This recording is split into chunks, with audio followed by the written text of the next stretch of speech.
जय हिंद दोस्तों। आज का जो अपना वीडियो रहेगा अटल इन्वेस्टमेंट में, उसमें अपन बात करने वाले हैं कि 2026 इवन 2027 में कौन से 3 बड़े सेक्टर हैं जिनको मैं ट्रैक कर रहा हूँ, जिनको आपको भी ट्रैक करने चाहिए।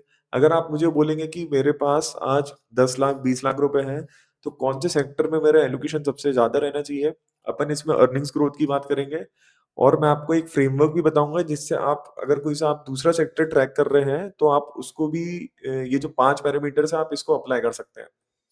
तो सबसे पहले तो जो मेरा पर्सनल फ्रेमवर्क है, अगर मैं ये स्विंग ट्रेडिंग, पोजिशनल ट्रेडिंग के हिसाब से नहीं बता रहा हूँ, मैं आपको ये प्योरली इन्वेस्टिंग के हिसाब से बता रहा हूँ। तो 5 चीज़ें जो मैं देखता हूँ अगर कोई सा भी मैं सेक्टर का एनालिसिस करता हूँ, तो सबसे पहले मैं देखता हूँ कि अर्निंग्स ग्रोथ कैसी आने वाली है आगे के टाइम पे। आपको ये नहीं देखना है कि पिछले 5 साल में क्या है इसमें जो ग्रोथ ट्रैजेक्टरी थी, आपको वो नहीं देखना है, आपको देखना है कि आगे का क्या अर्निंग्स ग्रोथ है। तो सबसे पहले ये चीज़, दूसरी चीज़ आपको देखनी चाहिए कि जो वैल्यूएशन है वो रीज़नेबल है भी कि नहीं है। अगर आप रिसेंट में देखेंगे कि साउथ कोरिया में जो एआई का बबल अभी फटा था, फिर आपने देखा होगा कि जो यूएस में स्टॉक्स है नैस्डैक, उसमें भी आपने देखा होगा कि वैल्यूएशंस थोड़ी ऊपर चली गई थी। तो क्या हुआ कि एकदम से मार्केट क्रैश हुआ। पर ये है कि जो अब स्टॉक्स मिल रहे हैं वो काफ़ी अच्छे वैल्यूएशन में मिल रहे हैं यूएस में भी। तो दूसरी चीज़ आपको देखनी है कि रीज़नेबल वैल्यूएशन। तीसरी चीज़ आपको देखनी है कि स्ट्रक्चरल टेलविंड।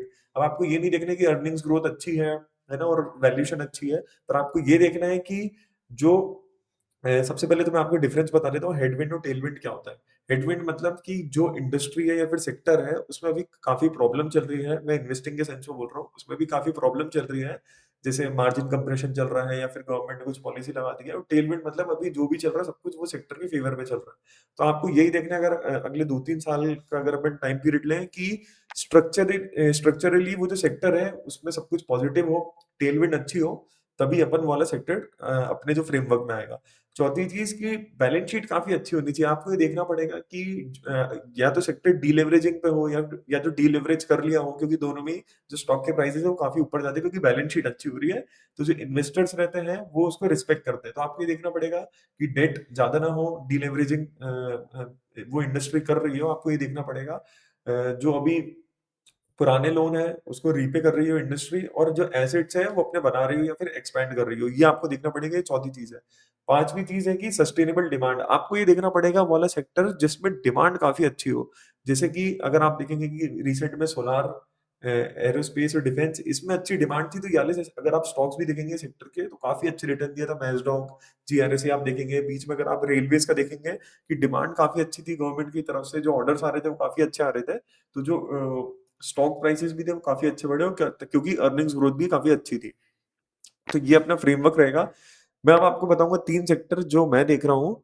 चलिए अपन देखते हैं। जो पहला सेक्टर है, पहला सेक्टर है पावर और एआई प्रॉक्सीज। ठीक है। तो इसका ये मतलब होता है कि अभी सबको पता है एआई का बूम चल रहा है। अपन कुछ ज्यादा इसमें शूशा वाली मैंने वो पीपीटी बनाई है कि बहुत सारा डेटा डाल दूं, क्योंकि उसका कुछ सेंस नहीं रहता। आप ओवर एनालिसिस भी कर लोगे तो एक जैसे कॉन्सेप्ट होता है एनालिसिस पैरालिसिस, चार्ली मंगर ने दिया था। तो उसमें आप क्या होता है कि आपको ज्यादा ही एनालाइज कर लेते हो, फिर आपको रिस्क भी दिखने लगते हैं वाले सेक्टर में, तो आप फिर इग्नोर कर देते हो, फिर वो उसके जो स्टॉक प्राइसेस है वो उधर से ऊपर भाग जाते हैं। तो अपन बेसिक रखेंगे तीनों सेक्टर्स में। बहुत ही छोटा अपना ये वीडियो रहेगा ताकि आपको एक ओवरव्यू मिल जाए आने वाले 3 साल में कौन से 3 सेक्टर चलने वाले हैं। सबसे पहली चीज अपन को देखनी पड़ेगी कि जो एआई का बूम है वो चल रहा है दुनिया में। इसमें मतलब कोई मेरे को इधर वो आर्टिकल कोट करने की जरूरत नहीं कि एआई बूम चल रहा है कि नहीं चल रहा है। पर एआई बूम को सपोर्ट करने के लिए आपको डेटा सेंटर चाहिए। डेटा सेंटर्स आपको रन करने के लिए इलेक्ट्रिसिटी डिमांड आपकी काफी हाई जा रही है। जैसे इंडिया में भी जा रही है, मेरे ख्याल से अभी कुछ 180 190 डेटा सेंटर्स है इंडिया में। तो इलेक्ट्रिसिटी डिमांड जो है, क्योंकि बहुत ज्यादा इलेक्ट्रिसिटी कंजम्पशन रहता है इनका, तो अगर इलेक्ट्रिसिटी डिमांड ऊपर जाएगी तो पावर ग्रिड, कूलिंग और इक्विपमेंट, इसकी आपको जरूरत पड़ने ही वाली है ना? तो आपको ये वाला जो सेक्टर है पूरा, आपको एआई रिलेटेड स्टॉक्स देखने चाहिए। आपको डेटा सेंटर के जो स्टॉक्स है वो देखने चाहिए। इलेक्ट्रिसिटी डिमांड बढ़ाने के लिए क्या क्या चीजें चाहिए रहेगी आपको। पावर जनरेशन कंपनीज जो ग्रिड का इक्विपमेंट बनाती है ना, एचवैक सिस्टम्स होते हैं वो आपको देखने चाहिए।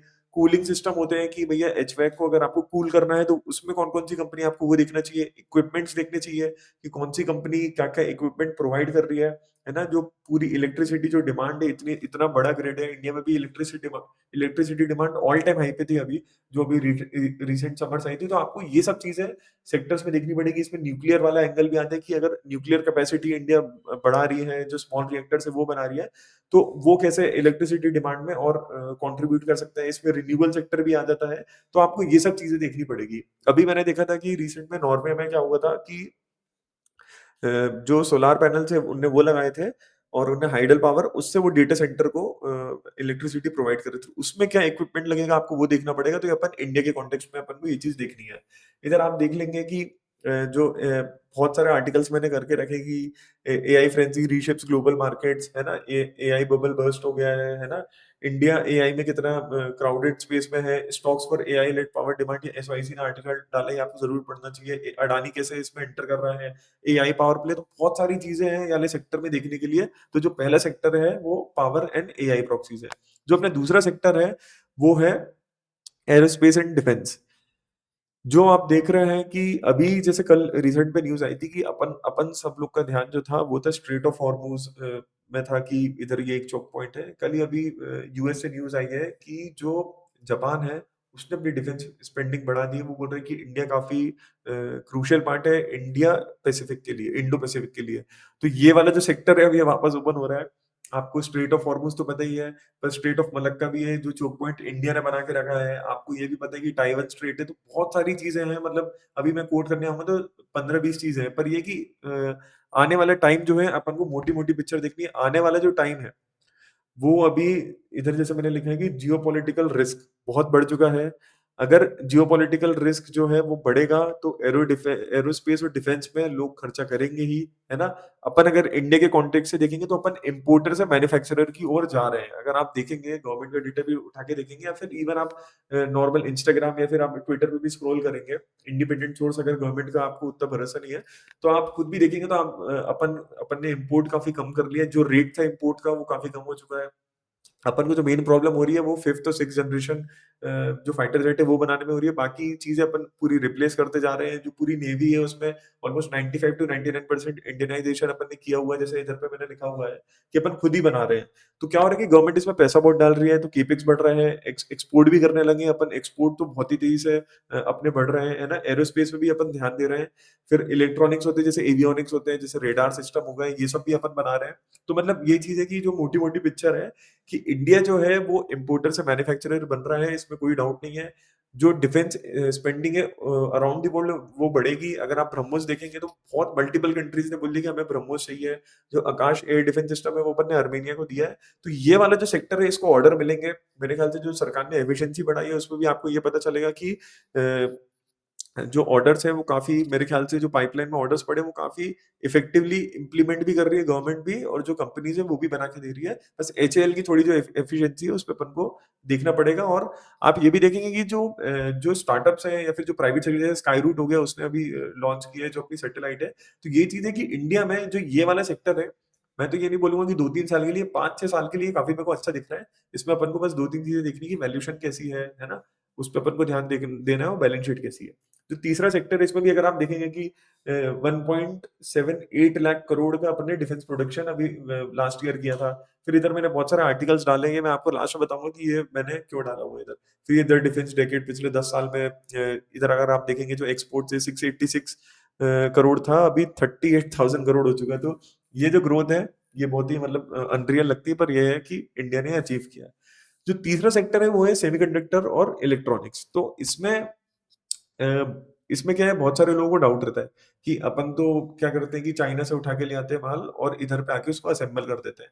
कोई भी कंट्री जब एक मतलब डेवलपिंग से डेवलप की तरफ जाती है तो वो यही चीज़ करती है कि जैसे अभी आप देखेंगे जो सेमीकंडक्टर में एएसएमएल करके जो दुनिया की सबसे बड़ी कंपनी है, लिथोग्राफी करके एक चीज़ होती है।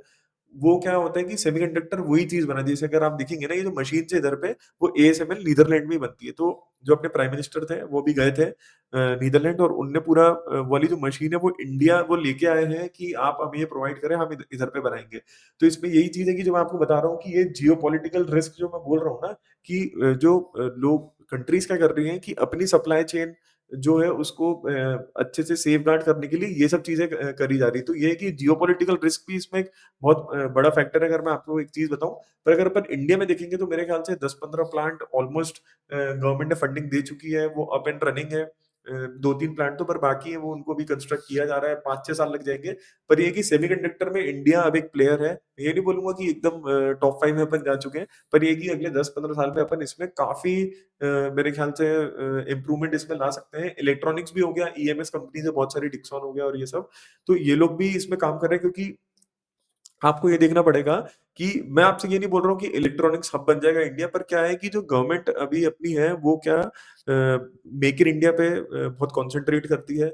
वो ये बोल रही है कि आपको इम्पोर्ट कम करना है। अगर आप इम्पोर्ट कम करेंगे और ग्लोबल सप्लाई चेन को आपको इंडिया लेके आना है, तो आपको क्या करना पड़ेगा, इंसेंटिव्स देने पड़ेंगे। इलेक्ट्रॉनिक मैन्युफैक्चरिंग कंपनीज़ हो गई, जैसे पीएलआई स्कीम चलती है, सेमीकंडक्टर के लिए देना पड़ेगा, आपको इलेक्ट्रॉनिक मैन्युफैक्चरिंग के लिए देना पड़ेगा, चिप पैकेजिंग, मोबाइल इलेक्ट्रॉनिक्स। तो इसके लिए गवर्नमेंट इंसेंटिव वैसे ही बहुत लाखों करोड़ गवर्नमेंट ने दिए हुए हैं। तो ये वाला जो सेक्टर है, इसमें मेरे को लगता है कि इसमें बस एक इश्यू रहता है वाले सेक्टर में, कि वैल्यूएशन जो रहती है ना, वो काफ़ी हाई रहती है। तो जब अगर अपन को इधर दिख रहा है कि 20, 30, 40% ड्रॉडाउन है, तभी अपन ये वाले सेक्टर में इन्वेस्ट करें। अगर आप टॉप पे इन्वेस्ट करेंगे तो आप उसमें काफ़ी मतलब भूल कर रहे हैं। तो यही तीनों सेक्टर है। इसमें भी अगर आप देखेंगे, मैंने इधर पे डाला हुआ है कि डिजिटल इंडिया ने कैसे एक्सपैंड किया, इलेक्ट्रॉनिक मैन्युफैक्चरिंग 13.11 लाख करोड़ मतलब जो थी उसका माइलस्टोन अचीव किया। तो इधर पे मैंने ये आर्टिकल इसलिए डाले हैं, क्योंकि मैं आपको ये बताना चाह रहा हूँ कि जो तीनों ही सेक्टर हैं, इसमें जो अर्निंग्स ग्रोथ है वो काफ़ी अच्छी है।